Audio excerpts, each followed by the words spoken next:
Good evening. When the Ultimate Fighting Championship, or UFC, first announced their plans for international expansion, there were doubters who thought these plans to be too ambitious, too aggressive.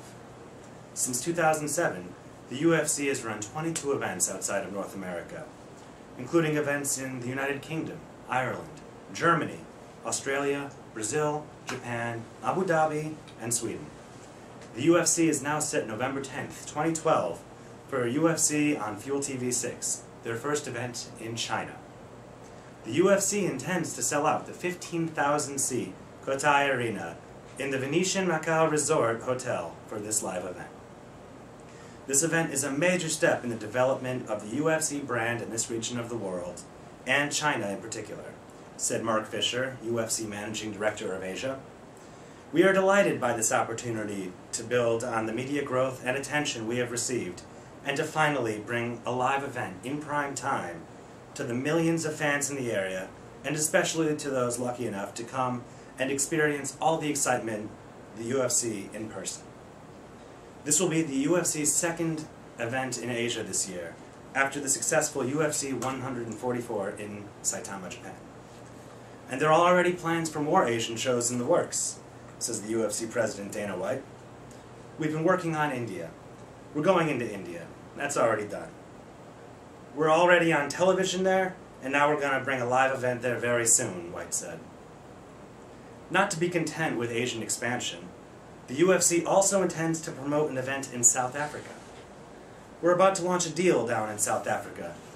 Actually, mixed martial arts is huge in South Africa.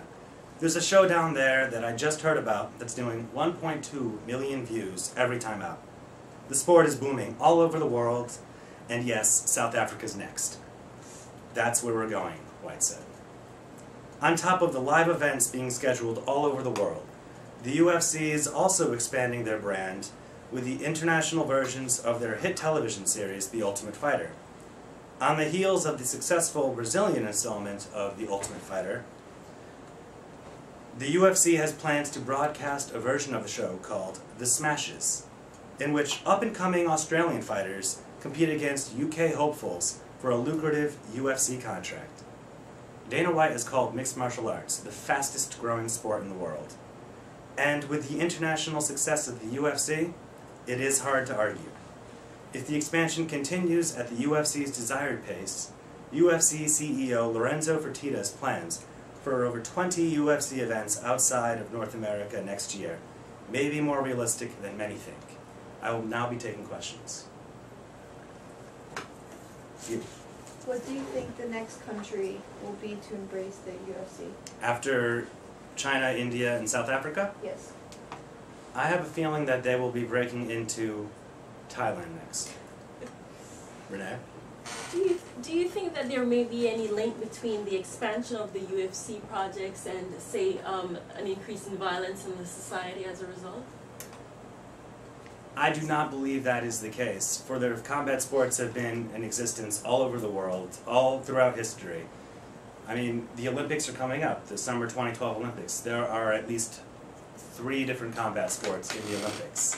So I believe that the violence, you say, has nothing to do with the spread of the UFC. Rather, it's just their ability to now make deals in other countries to broadcast a product that's already in demand. Leo, Sunset. Out of those 3, Brazil, Asia, and India, which one will have the largest impact with the UFC coming to them? Well, I believe that will be Asia.